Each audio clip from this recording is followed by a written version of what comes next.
Hello, everyone, and welcome to the episode 31 of the All in Football Fantasy Premier League Show podcast. I am your host, the FPL guru, Alex Rex, and we've got a full house this week. Joining me today is Tom Hughes and Scott Williams. Tom, how are we doing? Yeah, very good, mate. How are you? Excellent. Scott EW, fresh trim. How are you feeling? Yeah, very good, mate. How are you? Yeah, excellent. Also sporting a fresh trim. Thanks very much, everyone, for tuning in today. Don't forget to follow us on our social media platforms, All in Football P, All in Football Pod, Twitter, Instagram, and TikTok. And also like this video if you are watching on YouTube and subscribe to our channels, whether you are watching on YouTube or where you're getting your podcast from. It's probably the most seamless one I've ever done of that. I can tell I'm getting used to it. 31 episodes in. Today, we are going to review the Podcast League and the Podcast Cup and also talk about the final double game week of the season, which is double game week 37. We're going to talk about all things free hit, all the double game week teams. And for all of you guys who aren't on free hits, we're going to cover off the potential transfer options for the last two game weeks of the season. So without further ado, let's get into it. Congratulations to our manager of the week, nearly, because there is one game left, but you know, it's near enough there. And he's probably going to win manager of the week anyway. I think he's got four players left to play in this one. Where am I looking for? Of course, he's moved up. Callum Burnett. 123 points, eh?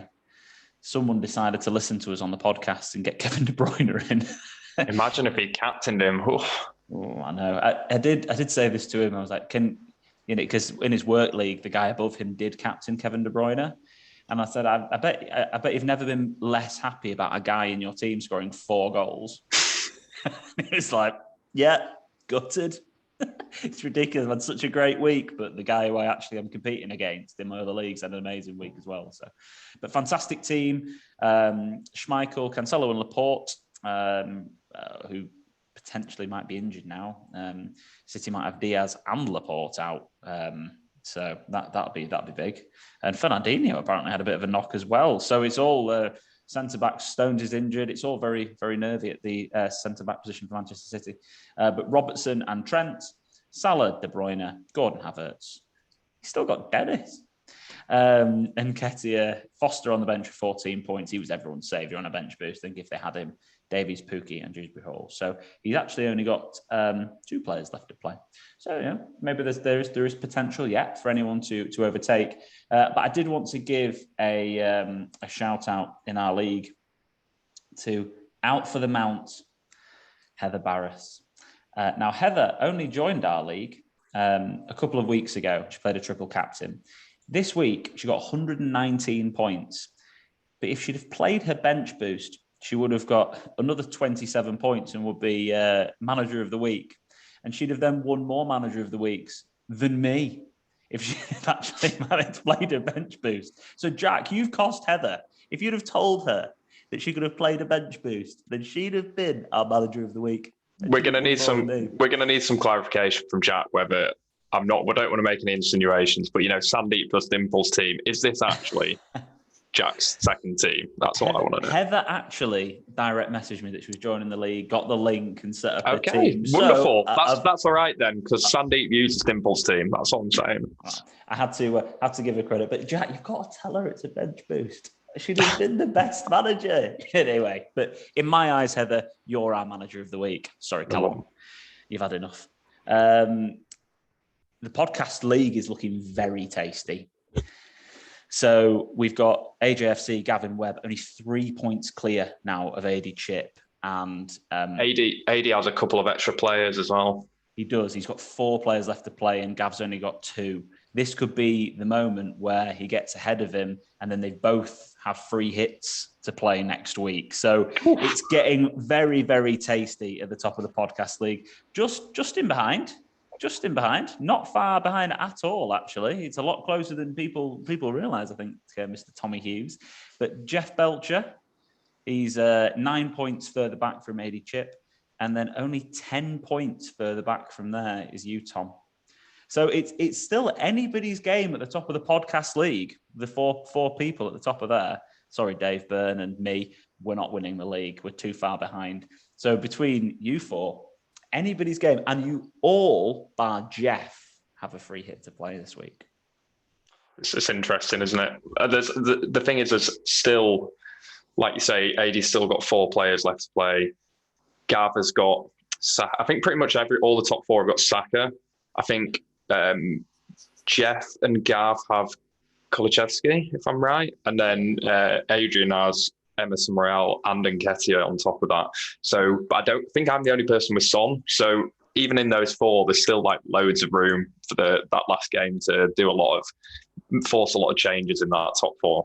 Yeah, you've got. I think you are. I don't think AD's going to. AD's got Kane, which is surprising for AD because he hates Kane. So I'm surprised he's got him over Son. But yeah, Son could be the big differential. So not to linger on it too much, but at the end of the day, this is the podcast about this league, and this is the league that you guys are competing for. And I know all 4 of you, obviously, hopefully you as well, Tom, actually do listen when you're not on it. But everyone else here listens to the podcast, and it's very tight. 22 points. And 2 game weeks and a game left to play. Incredible. This is what we wanted. Moving on to the cup competition. We're all very happy to see Jack knock Sandeep out, aren't we? Let's be honest. Well done, Jack. Sandeep rocked up for the last few weeks to try and win the cup, and Jack's going to knock him out this week. Cully is going to finally end, I think, the cup run of Bikar Michael. And I think he's going to end it because he's got Lacazette and Martinelli to play. But Cully has Saka, I think that's, and Nketiah. That's it. Saka and Nketiah left to play.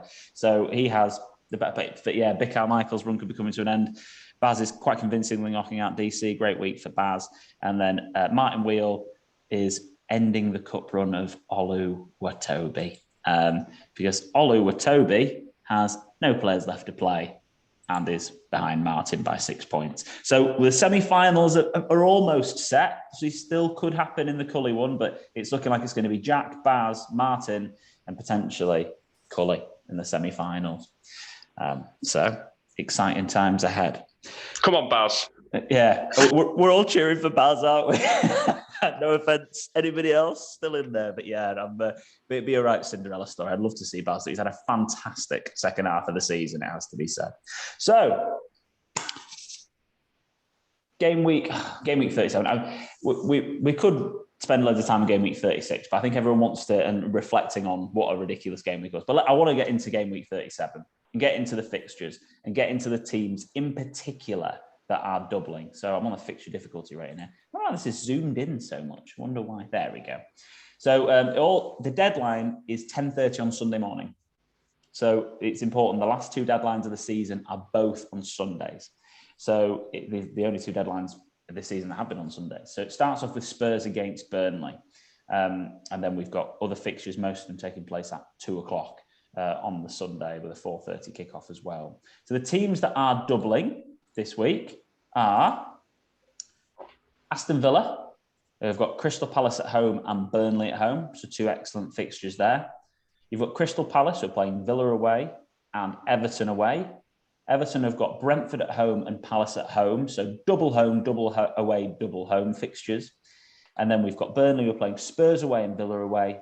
And then Leicester, who are playing Watford away and Chelsea away. So those are the 5 teams that we've got. So what we're going to do, first of all, is have a little bit more in-depth look at those teams. So let's start off with Aston Villa. They've got the best double game week out of those.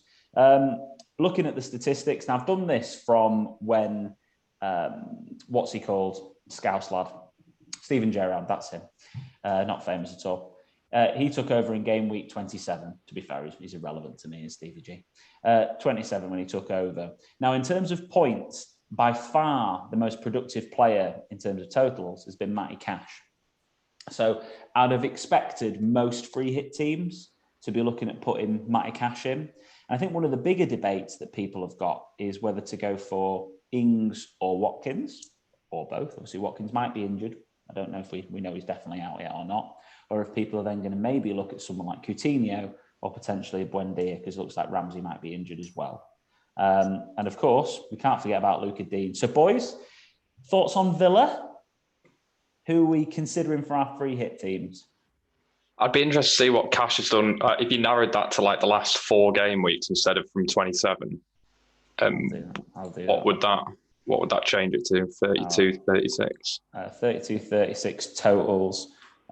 He's got 15 points. Yeah, top players, Buendia with 21. Becomes a bit more, it's not as clear cut when you look at the last few games. I know that because I brought Cash in the last few games and he's done absolutely nothing for me. So, Cash Digne, I think, is a nice, easy double up, isn't it? If you go in for Villa, they've got 2 home games against Palace and Burnley. I mean, they're not great at the back, but they're probably going to keep 1 clean sheet in those 2 games. So yeah, I like Cash and Digne at the back, and I'd probably go Coutinho in midfield. Do you think Coutinho in first? It's a good point, this one. So if Ings and Watkins are both fit, Coutinho seems to be being rotated. He seems to be going with 2 up front a little bit more often. If Watkins isn't fit, then Coutinho is a lot more of an option, I think, than if Watkins is fit, because he seems to rotate him with Buendia. So I do think that's something that we need to just keep an eye on in terms of press conferences. It depends what team structure you're going for as well, because I've already got in my head I'm going for 1 striker and it's going to be a premium. And so on that basis, I'm not even looking at Watkins and Ings. I'd love to have one of them in, but actually I think I want a premium striker because you got Spurs at home to Burnley, and I think Leicester have got a double as well, haven't they? So yeah. So in Vardy and Kane, you've got 2 really good options. So I think that pushes Watkins and Ings out of it a little bit for me, which is why I'm pretty sure I'm going to go Digne. Who am I trying to say? Cash. Digne, Cash, and Coutinho or Buendia.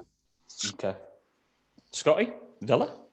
Yeah, I mean, watching the last few games for Villa, I've brought Digne in, so I've sort of watched the last couple of games. I would say they tend to go down the right with their attacks. It seemed to be, who did they play last game? Liverpool. Everything came through the right, because you're well aware of it when you've got the left back and everyone else has got the right back in the team. So it seems like a lot of things go through Matty Cash. He did look fairly dangerous on the eye test. I know he's maybe not been returning, but on the eye test, he was getting plenty of crosses into the box and he was getting into dangerous positions. So for me, I think Watkins has looked really good the last few weeks. I must say, I think he's brought some of that form back that he had at the start of the season. He's quite, for me, I would look at having Watkins, and I don't mind at all what Tom said about the double up with Digne and Matty Cash, because I just had a look there about, so I was like, did they keep clean sheets? And I was like, yeah, they do actually. The last 8 games have kept like 4 clean sheets. So yeah, like Tom says, one of them's probably going to be a clean sheet, and the fixtures are quite tasty. So I don't mind a little Villa double up at all. I've certainly something I'll be looking at, and I might go for Watkins and up top. I would stay away from Coutinho, mainly because, like you said, Alex, he's get rotated and he's looked pretty crap for about 6 weeks. Yeah, it's a good point, really. I think I've just naturally had Coutinho in, but now you say it, I can't remember the last time he actually did anything for me, and he keeps getting benched, doesn't he? So yeah. What do we think of Danny Ings if Watkins is injured? Yeah, then it's a great option, isn't it? Going to play both games. Mm-hmm. I think if Watkins is out, I'd consider going him up top, definitely. I think it's but if Watkins is fit, then yeah, again, I think Watkins is the preferred option over Ings. Statistics wise, they're actually really quite close. But I think Watkins is just Gerrard's preferred option. I was quite surprised that Ings is more expensive than when I looked. Jesus. Yeah. He started even more expensive. He was $8 million beginning of the season. So he had a cracking season last year. I think everyone as well expected him sort of to push on this year as well and moving to Villa, but it's just not ended up working out too well for him, really, I think. So Everton, got to move on to those guys next. We've got the obvious in terms of Richarlison. I've done this since the other English midfielder that never won us anything took over. What's he called? Fat Frank Lampard. So he since he took over in game week 24, there's been some relatively consistent performance. Richarlison with 58 points, Pickford with 58 points, Gordon with 55 points, Coleman with 50 points. They're the ones. Mason Holgate just basically reading out Jeff Belcher's team there. Exactly. He just loves it. If he could have 5 Everton, he would, wouldn't he? But 4.2 million for Holgate. has to be a consideration if you weren't filling your team with 3 starting Everton players. And even if you were starting Holgate, you have to kind of consider him because he seems to still deliver. You know, he gets overlooked at 4.2. But that's what's going on there. But if we have a look at the last handful of game weeks, so 5 game weeks, Richarlison, Pickford, and Mykolenko is somebody that's got to be considered. In the last 8 games, he's had 6 shots, 2 on target, 3 in the box. He got an assist as well, and he got how many goals has he got? He's only got 1. I thought I said 3 goals then on the screen. I was like, he's not got 3 goals. He's got a goal, and he seems to be starting at a wing back position. So he seems to be getting a lot further forward in this formation that Lampard's got them working. Boys, Everton, players to watch. Considerations for free hits. Yeah, so I would certainly look at a defender for Everton. I've just had a look again. About 1 in 2 games they're keeping a clean sheet. I would seriously look at Pickford in goal. I think he's a nailed one. I'd agree with that, definitely. He's getting save points, and he's just playing really well. He's playing prime Pickford at the minute. I would look at someone like a Holgate. Like you said, he seems to always be there. He's really big threat from corners as well as Holgate. Like I say, I back them to keep at least 1 clean sheet, but I'd personally stay away from Richarlison. I think he doesn't deliver enough for 7.6 million. I would look at probably a Gordon again, even though he's not done too much. But he is that cheap enabler at 4.7 in the mid. Yeah. Tommy, thoughts on that? Interesting to hear Scott say stay away from Richarlison, because I think he's one of the players that will be in so many free hits. Yeah, I don't know. Certainly Pickford's been very annoying picking up because Jeff's been picking up points off Pickford week in, week out, and he just seems to be on steroids or something at the moment. I don't know, which is awful for Leeds, because if Pickford hadn't been playing well, we'd probably not be in quite the situation we're in. But I mean, I've got to agree. Pickford seems almost inevitable if you're going for a free hit. I don't really know who else you'd go for in that situation. Like, you could go for Martinez, but I think there's too many options throughout the Villa team to go for Martinez. So Pickford. I mean, Holgate's really cheap, isn't he? So Jeff will have him in 100%. So Holgate's going to score, so get him in. Richarlison, I mean, it depends what you're doing. It really depends what you're doing. If you're going for, it's easy to say, you should avoid or you should go for Richarlison, but it depends what your team setup is. Because if you're free hitting, it really depends what structure you're going for. Because effectively, you're going to have probably 1 bench player that's ready to come on. That's all I'd be going for here. Is your first sub is going to be a playing sub, and the other 3 players should just be absolute cut price so that you can get all the money into that starting 11. So on that basis, it depends on what your team setup is. If you're going for a big heavy striker, then maybe you'd avoid Richarlison. But if you're not, Watkins, Richarlison, maybe like a Mateta or something like that, if you're going 3 up top or something like that. So yeah, he's an option. If you're going heavy up front with like a Kane or something like that, or a Vardy, then maybe you go for Gordon in midfield instead.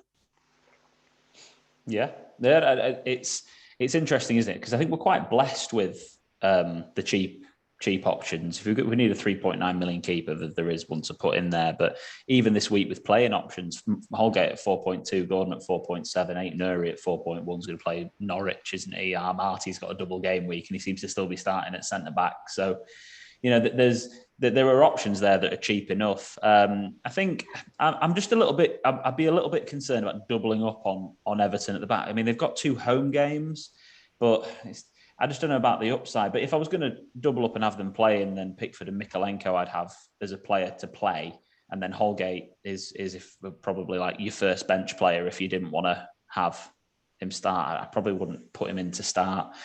Gordon's not really been doing too much recently, but he's just so cheap.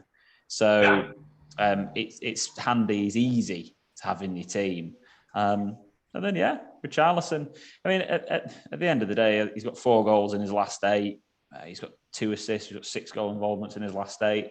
I don't think he's this must-have player that every draft I'm seeing's got him in, like across like Twitter and the football FPL community. But I would say that he's a decent option as a striker. But yeah, he's definitely not a must-have. Anyway, I don't think personally. Palace. let's move on to good old Crystal Palace.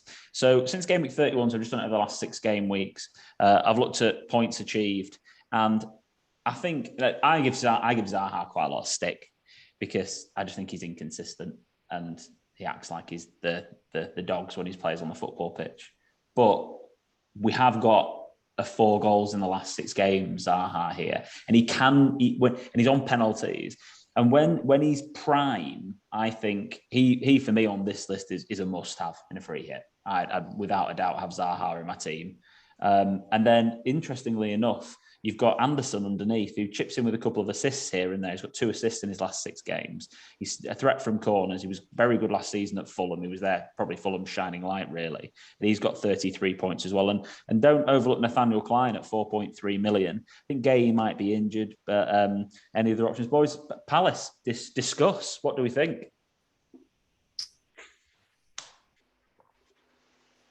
Scott's getting his glasses out. Scott's getting his glasses out. Scott's like, can I have a look at this screen now? Look at these points. I'm thinking. I think it's only Zaha, but yeah, Klein. I was looking at this. I don't really love it. Both of Palace's fixtures are away, aren't they? Yeah, and they're very inconsistent. And the teams they're playing in, one of which being Everton, who are fighting for their lives and actually playing pretty well now. So I'm not really counting on Zaha doing much in that game. And Brentford away is really, really hard. It's a small pitch, and although Zaha's good in tight space, I feel like they're not too. They've got Villa away. Villa riddled with points, so it would probably be, if I'm going to have a player, it's probably going to be Zaha. Maybe if you're really struggling for options, a defender, but I don't see him keeping clean sheets in either of those games, to be honest. Yeah, Villa away, Everton away. They've got. So yeah, I get Villa that. Away. Sorry, Villa away. I get that. Scott, any thoughts on Palace? No, I'd say Zaha has looked quite good recently. Someone like Conor Gallagher's massively gone off the boil, hasn't he? He really has. That's a really good point, because when you look at his season statistics, Gallagher's got the same amount of points as Zaha for the whole season, 135. But when you're looking at like the second half of the season, he's nowhere near him. So yeah. Well, it was an England squad, wasn't it, at the start of the season? Everyone's tipping him, and don't get me wrong, I think he's going to be an England player definitely in the next few years. Only a young kid still, but yeah, Zaha has looked decent. The only worry with Palace, and Vieira just loves a bit of rotation randomly, doesn't he?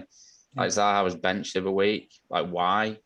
They're up. There's no other cups or anything. So. Yeah, I do like Anderson. He's massive, isn't he, as well? Like, he's really tall. Like, he's a really big threat from corners. So I wouldn't mind getting an Anderson in, because you've got that half a chance of him getting, like you're saying, an assist or a goal. But yeah, I wouldn't look past Zaha, maybe Anderson personally.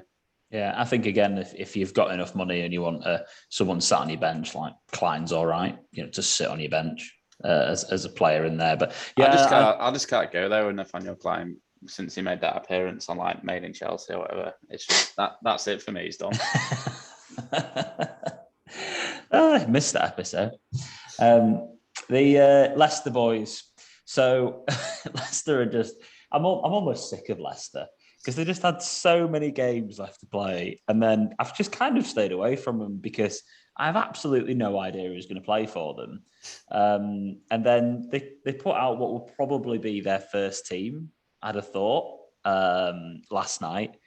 Then Jamie Vardy goes and bangs 2 goals in, and Barnes gets 2 assists. Barnes has always looked better when Vardy's played. That I don't know if that's statistically correct or not, but just my opinion. Every time I've watched Vardy play with Barnes has played better. And also Maddison plays better when Vardy plays, I think, as well. But it's Schmeichel, I think Pickford were always going to have over him personally. You could look at Barnes, Dewsbury Hall as a cheap midfield enabling option. Maddison's probably only going to play one of the games. We had this chat, didn't we, Scott? Like, honestly, is he 36 years old, Maddison? Because he clearly can't play 2 games in a week. We said this on when we were having a chat. Like, Maddison next season is going to be a great option because he's going to play 1 game a week, and I bet he has probably one of the best seasons he's ever had, and then gets talked about moving to Man United for 100 million again. Would we go there with Jamie Vardy now? Like, I know you mentioned that before, Tommy. Is he your premium? Is he your 4-5-1? Is it him, or are you talking about single game week Harry? I'm personally talking about Harry. Spurs at home against Burnley, although a lot of that does depend on this game tonight, because if Spurs lose tonight and they've got absolutely nothing to play for pretty much in that Burnley game, that's slightly different. But if they get anything tonight, they're still in with a chance of Europe. I think that they could go and absolutely smash Burnley. They've had I'm hoping Burnley have had their little renaissance, and now they're down into a slide again after that Villa result.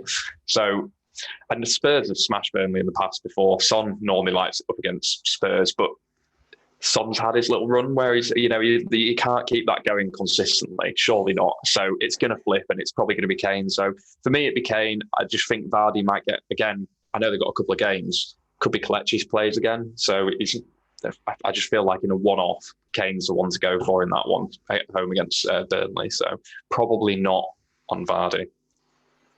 From your perspective on that, that's interesting, because obviously you're in a certain position in a league where if you don't need, you're only 20 points off the top of the pod league and 10 points off the top of our mates money league. Like, you don't need to go to left field. Whereas, so I wouldn't do it if I was in your position personally. I wouldn't go for Vardy. But in, for example, like our podcast team's position, who's in free fall, I mean, we're like 200k in the world now, the pod team. We've had an absolute nightmare. Nothing's gone our way at all. We're like Scott in game week 8, just going the wrong direction. Terrible. But we're doing awful. And so for us, I'd go for it, because the upside and the differential factor of it's really good. But Scott, any thoughts on Leicester? Would you consider Vardy in your position? Definitely. I'd consider Vardy for one reason only. I think he's really annoyed at the court case going on at the minute with his wife. So Agatha Christie. Yeah, you won't know about this, Tom, because you're not in there with the celebrity Twitterverse. No, but, there's a Colin Rooney versus Rebecca Vardy case. And it's quite funny because Wayne Rooney and Vardy have both been in like court supporting the other halves. And I think Jamie Vardy's just got really annoyed at it and it's just taking it out on the football. So for that reason only, while this court case is rumbling on, I think get Vardy in. I think he's going to return. I absolutely love that. That's a different level of analysis, that is. You don't get that on mainstream podcasts. That's what I'm going to say. That's a differentiator. It's a narrative I can get behind. I like it. That's phenomenal. He's in for our podcast. Podcast, White Free Hit. That's it. Done. Locked in. He's nailed. But generally speaking, guys, Leicester, I just don't know what's going to happen. I think they're littered with differentials that could do really good things, but buy them at your peril. That's my. I think they're littered with a lot of players that have not been used to playing 2 games a week, and have been really in and out of form all season. So they've been quite hard just to like jump on a player and keep on him. All I'm saying is Amat is finally returned me a clean sheet after holding on for him for about 29 years. So. Thank you. It's how the podcast team feels as well, doesn't it, this week? Marty returned off the bench.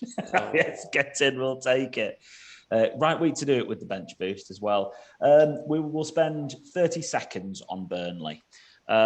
Josh Brownhill is their top scoring player over the last 6 game weeks with 32 points at 4.3 million in midfield. If you are really struggling for somebody and you want someone to go on your bench, probably him. And then they've got like hardly any fit defenders. The rest of their top scoring players are Collins, Pope, Roberts, Taylor. They're all 4.4s and 4.3s. Obviously, Pope's 5.3. And then if you've got massive gambling problems, Maxwell Cornet. Why not? No one has any more opinions on Burnley. So, make sure I've covered off all of my questions that I've got in there. I think I do, actually. Yes, I have. Right, let's talk about Liverpool. Because they're playing Southampton. Southampton are rubbish. And also they're on the beach. So great analysis there as well, really in depth. So people are talking about when they're building these free hit teams, they're all about threemium. Remember when threemium was a thing back in the day? And it was all about like, should you have Lukaku, Ronaldo to go with Salah? Well, now it's like, should you have Son, KDB and Salah in your team? Or should you have Son, KDB, and Kane, and then try and squeeze in one of these midfielders. So I did some in-depth analysis, about 4 or 5 clicks, into Liverpool's midfielders. And in per 90 minutes over the past 6 game weeks, Luis Diaz is the pick. He's made 6 appearances, Salah's made 7. But he's got 8.47 points per 90 minutes, which is a phenomenal return. Salah's got 7.1, Jota's got 6.9, and then Mane's got 6. And they've all played 7 or 6 games between them. I'm interested. Now, I don't know if you want to give this away, Tom, or not, but you might do, you might not do, you might not care at all. But I think it's really easy from a pod team and probably like my team and Scott team position to go, well, actually, I'd probably like to spread the money a little bit, maybe gamble on Vardy up top, go with De Bruyne and Son, and then go with Diaz.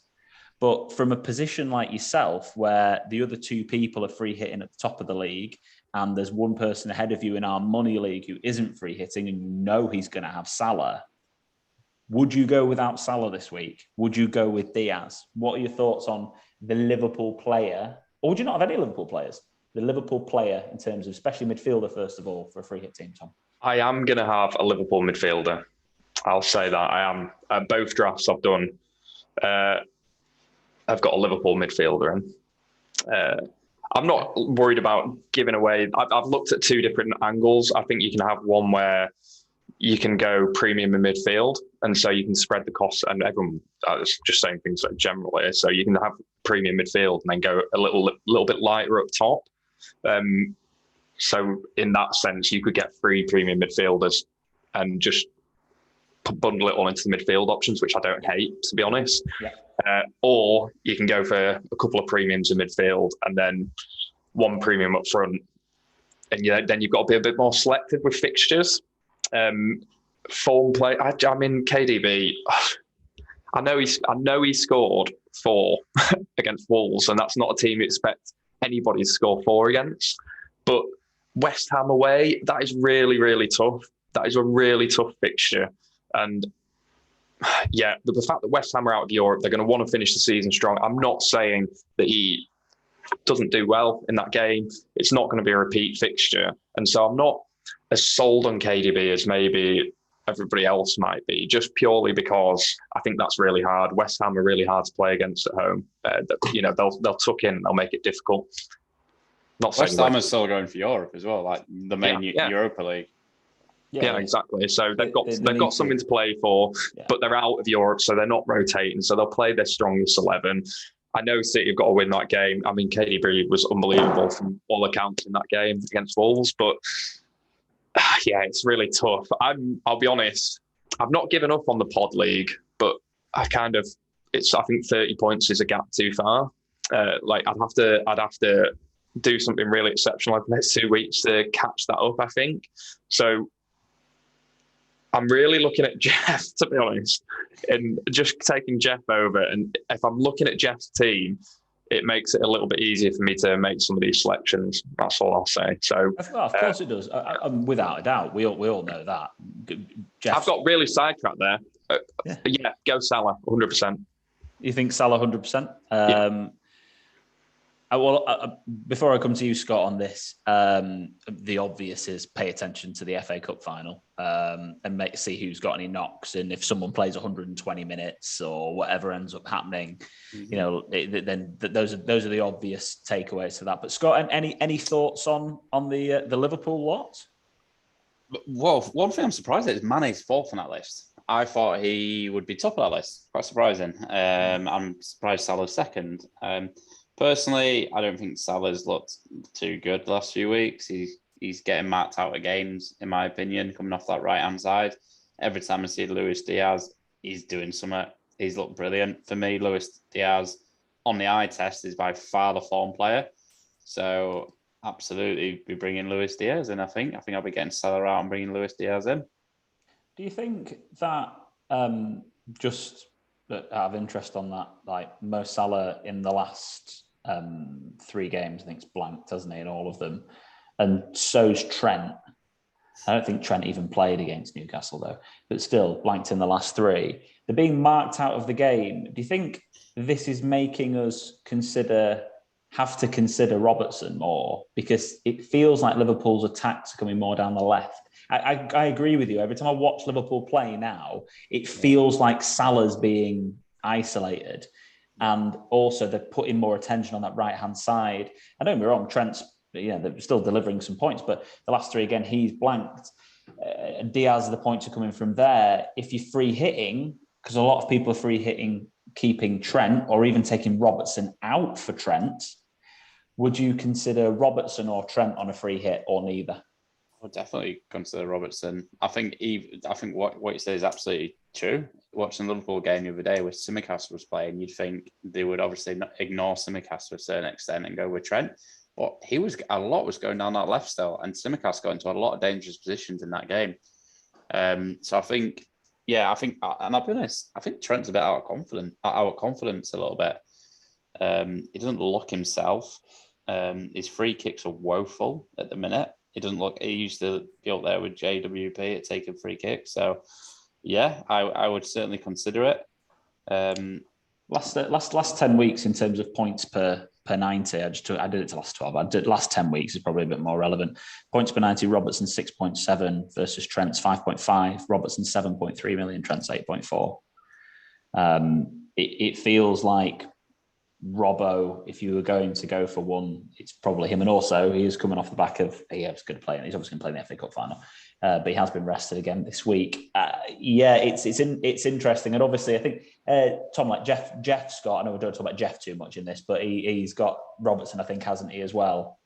Yeah. So it's interesting tactically for you, talking completely objectively, because I don't know what Tom's doing here, but he's also got Kane. So for you to be able to cover the Kane, Salah, Robertson assets, he's probably not going to have De Bruyne. But I'm going to get onto players like this moving forward, actually. We'll talk about that now, actually, because we need to cover for the 7 players out of our 29 in our league that don't have a free hit left to play. And we need to have a look at the fixtures for the rest of the season about players and teams that we bring in. And unfortunately, it's relatively straightforward. I think out of the best teams that have got the best fixtures left of the Premier League's top 5, it's pretty straightforward when I was looking at it. There might be some other people on here that have exciting fixtures. For example, Brighton have got Leeds and then West Ham, if West Ham have nothing to play for potentially. But Leeds and West Ham, like Trossard's on ridiculous form. We pointed this out last week. Also, Brighton will be playing against 10 men probably for majority of that game. So, God, oh dear, I can't even. Yeah. Even I was angry watching that. That tackle was ridiculous. Both tackles, both games. But Arsenal, Newcastle away, Everton at home seem to be quite good fixtures. Players like Saka, obviously, people, if you don't have him already, most people do, then someone to consider. I probably wouldn't look outside of that, though, in terms of Arsenal. Chelsea, after the cup final, have got Leicester at home and Watford at home. Do we consider Lukaku? We've asked this question many times before, haven't we? I mean, he scored some goals. There's definitely a lot worse options you could go for. Whatever. I mean, why not? If you punt him, why not? Yeah. Okay. But is it just got to be somebody? And I think Mason Mount, obviously, by far looks like one of their best players as well. James again. Tom, were you obviously, sorry to linger on the point, but you watched him? You watched him live? You went to the game, I'm guessing. Yeah. So, what would Chelsea like to watch? Who stood out to you? I thought Chelsea played really well even before we lost our heads, and Dan James, like the smallest man on the pitch, somehow got sent off. I think were playing really well. They were moving the ball really quickly. So they left their rubbish performance against Frank Lampard's Everton. That's pretty convenient, and then played quite well against us. Not that we played well, but they were really good on the ball. Reece James looked so dangerous every time he got the ball. Strong, powerful, running past players with ease, and he's got really good decision making. That's why he keeps getting in these areas. His timing is really, really strong. That ball back to Mason Mount, could have whipped it in, could have lost his composure, or just played an early ball, doesn't wait for the man to come in, plays the ball, and he could have had more assists in that game. He was really good. Mount as well looked good, but wasn't quite as blown away with him. It was a great finish, but yeah, Reece James definitely was all over that game. That's interesting, the perspective you get in the ground, because if you'd watched that on TV, Mason Mount looked so good watching it on TV. He was by far the best player on the pitch for me. It's not like he looked bad. It's just when I was watching the game, I was just like, every time Reece James got the ball, I was panicked. Whereas I couldn't say that with, maybe that's just because he's coming from wide areas. And so a lot of football these days goes through those areas. But anyway, that was just from in the ground. I think it's interesting to get that perspective, though, because James also has more time on the ball because he's wider. So it gives that perspective more that he sometimes has more danger because he just has the ball at his feet for longer. Mount, I watched on the telly, Mount was man of the match, but James was unbelievable as well. So they're great options still. The obvious for Chelsea, you've got to watch Cup final and see who's going to get rotated.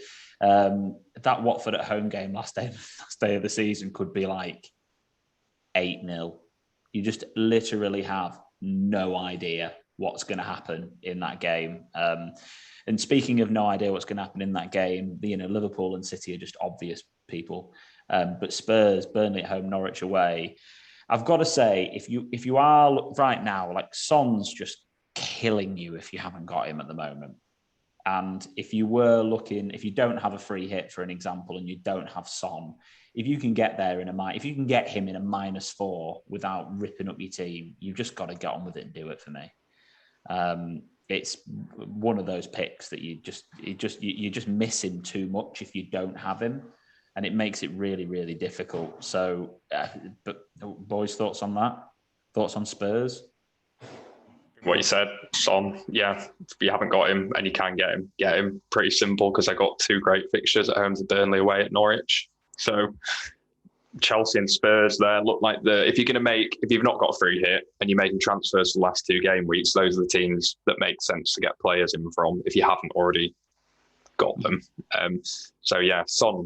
Son's been my saviour. So of course I recommend getting Son in, definitely. Yeah. I think to be honest, I think he's at that point where if I didn't have him right now for the last 2 weeks of the season, he's a must. I'd take hits. I think you're going to get absolutely torn apart if you don't have him. Should we move on from this Son chat? City says a guy that's not had Son for 5 weeks. That's right. So no, mate, I've not had Son either. It's absolutely been awful, hasn't it? It's killed the season. Like he's not starting tonight though. Randomly, he must have picked a knock up.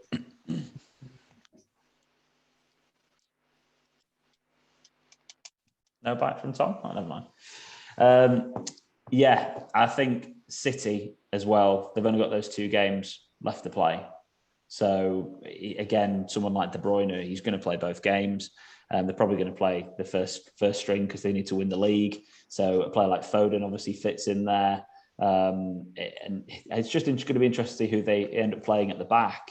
If you need to take out, if Laporte's injured and so is Diaz, and someone like Ake, who's a cheap option, looks like he's going to be playing. So he's somebody that you could quite easily put in there as well anyway. But it's relatively straightforward. I mean, I'd prefer. I would just say, sorry. How expensive is Zinchenko? I don't know. I just it's what is Walker not fit? It's not been. Zinchenko's been playing a lot. Yeah, I don't know. I've not even looked. He's looking really good, and he's sniffing around a lot.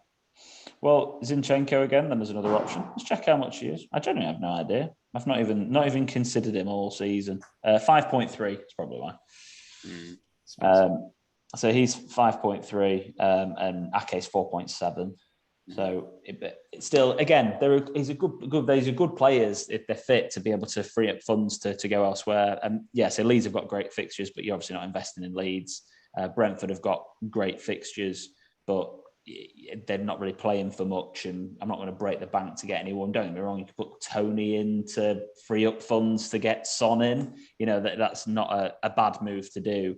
But outside of that, it's just the obvious options really of what people are looking at to bring in for players for the rest of the season. Kind of wraps up everything I wanted to talk about today, other than obviously captains for game week 37. And then I wanted to drop a couple of slightly more off-topic questions in. But let's have a look at the fixtures. And game week 37. has got, obviously, these teams, Villa, Everton, Palace, Leicester and Burnley, who are all doubling. And the key question is, are you going to stick your armband on your Ings, Watkins, Richarlison, Zahas, or are you going to go for your Son, Salah, De Bruyne? What do you think? I would personally, you know what I'm like with 12 o'clock kickoffs. I hate putting a captain on that. Like, I hate that fixture, Spurs against. If that was 4 p.m. or some 4:30 p.m. on Sunday, I think it would be a different question. I just think the returns of those early fixtures against a Burnley team that's scrapping for the life, I would stay away from Spurs personally. I really would. I'd rather go for a Man City asset on that one, or like a Jamie Vardy. Yeah. I was, especially because Spurs are playing tonight at 7:45, so they've got 2 full days rest, and then they're the early kickoff on Sunday. So, and tonight's going to be a grueling match, isn't it? Oh, yeah, it's going to be tonight. No? Yeah. So they'll probably put a lot of energy in tonight. I'm not, I think you still get Spurs assets in for that Burnley one, but I think Scott's 100% right. Captain him. I'm nervous about captaining Scott. Captain Son in that game. Captain Scott tonight, mate. Captain Scott. Yeah, I'm nervous about captaining Son against Burnley. I'll 100% have him, obviously, but do I want to captain him? Oh, I don't know. It's that early kickoff. There's doubles, and I hate not having a captain that's a double in double game weeks because it can be excruciating watching. So, but what I will say is, if you're going to go for a double, make sure it's a double that's going to play both games. Like, it almost needs to be guaranteed start to make it worthwhile, I think, on that flip. Because let's say you go for Richarlison, let's say, he's not exactly scoring hat-tricks every now and then, is he? Whereas Son definitely has the potential to score a hat-trick, even if it's an early kickoff. So if it's Richarlison versus Son, and they're only going to play one game, I guess the point is, then I'd go Son. If you're going for a double, make sure it's a double that's playing twice. That's the thing I'd be thinking. I think it's really tricky, captaincy this week. I think it's really, really hard because, Richarlison's someone who can play both games. If Watkins is injured, Ings for both games, potentially. Zaha, there's been rotation. Do you want to go there? Like you say, De Bruyne are away at West Ham. I just don't really fancy it. I think you'll see loads of Salah captains this week because Southampton are just a bit crap. Southampton can ship goals, yeah. So, but I don't hate that at all. I think I just see loads of it. I think he'll be the most captain player this week, personally. I think you've got a Salah. Salah could get rotated though. But you just don't know. It's such a hard pick. I do think if Watkins is injured, if it turns out he's injured, I'm going to go with Ings on my free captain. I'm going to as my captain. If Watkins is injured, if Watkins is just, he's got a bit of a knock, he might be back for the second game, then I probably won't. But if he gets ruled out, then I probably will go Ings. A small injury, Gerard said. This is it, isn't it? And it's just, I'm waiting for the pressers Friday, Saturday. See what comes back on that. What about like someone like Matty Cash then? He's definitely going to start both those games, and good, strong, clean sheet potential in both fixtures. And obviously gets attacking, like Scott said, he plays a lot. They play a lot down that right hand side. So it's really tricky, and I think this takes us quite nicely as well to the free hit draft that I just put together very, very briefly before we ended up coming onto the podcast, because I wanted to kind of piece a few bits together on here and spend like 2 or 3 minutes on this. But this is the team that I put together that we can afford. This is our pod team. We can afford this team to the number for a free hit this week, and it's just the debate on what we want to do here, and then who we'd captain. I've got the captain's armband on Ings on this, and for podcast listeners, it's Pickford in goal, Cash and Digne and Trent, and it's Son, Gordon, Salah, De Bruyne, Zaha, and then Ings and Richarlison, and then we've got Okonowo and Amati, Aitnuri and Richardson on the bench. So we've got 2 playing bench players, but whatever. To those, it's all about your first team here, isn't it, in terms of the free hit? In this team, I've put the captain's armband on Ings. I think if It's really, really tricky. I don't even mind the Zaha captain, and that's me saying that. In terms of free hits here for the pod team, then boys, after our conversation that we've just had, would we be taking Salah out for a free hit? For the pod team? Me and you probably would. I'd be taking Salah for a pod team free hit. Yeah, I think if I was Tom free hitting personally, but I wouldn't. I'd keep him in because of what you've got to play for. But in terms of this, I think I'd be looking at Diaz personally. Actually, I think I'd want a piece of Liverpool attack, and I think Diaz would be the option I go for in that sense. So if we put him in, let's say we take Trent out. We could go for another double game week defender. You could go for Anderson. You could go for somebody like, for example, Robertson, if we wanted to do so. So if we put Robertson in, then that gives us 5.6 million in the bank. And then at that point, we can easily get rid of Richarlison if we wanted to do that, for an example, and go with the Jamie Vardy gamble. And we can still upgrade anybody else as we want to. So there's loads of different options.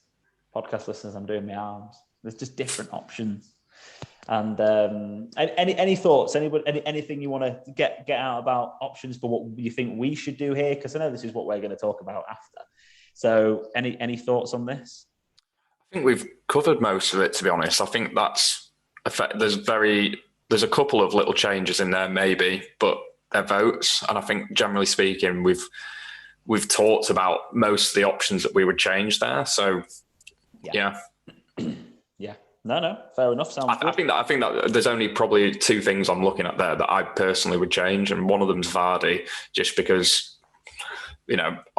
Leicester a bit up and down. I don't see them doing anything away at Chelsea, so you're just banking on that Watford game basically. And like I said, I'm nervous about not having Salah. I know he's not necessarily been on it, but his upside is so big when he has a good game. So those are probably the only two I'd look at. I'd probably go Salah and downgrade Vardy. Yeah, fine. Scott, anything to add before I move on? Nope. Cool. So deadline is 10:30 on Sunday. A couple of things I want to just to that's been really quite hot topics in the FPL community before we finish off, before we wrap up. I don't know if anybody got the email here, but we got the email through about potential changes to FPL for next year and things that we think we could submit to make the game better.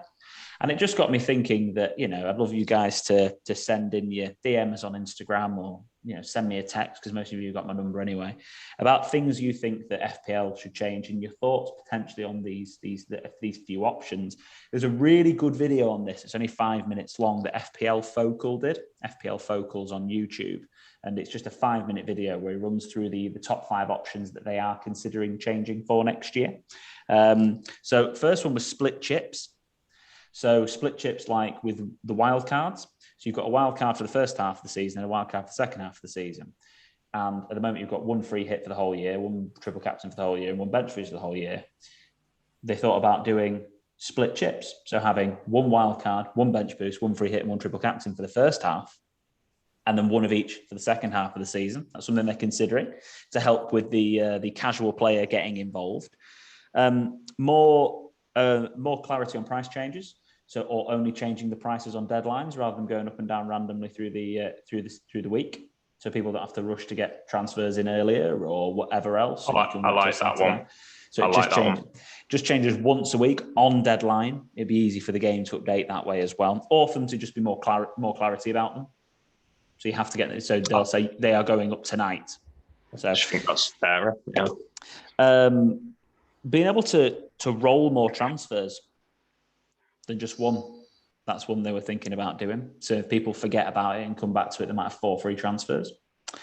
I might not either, to be honest. With the 5 substitutions coming in next season, one of the things that they've come up with is partial clean sheet points. So in case a defender gets subbed off before 60 minutes, instead of getting 4 points for a clean sheet, they get 2. 2 for 45 minutes. Yeah, well, two for anything less than 50, anything less than 60, sorry, and then 4 for anything more. What? So they come on for 5 minutes, get a clean sheet, go off injured, get 2 points. or they have to do 30 minutes to They have to do minimum 30. Well, this is what they're talking about. Right, okay.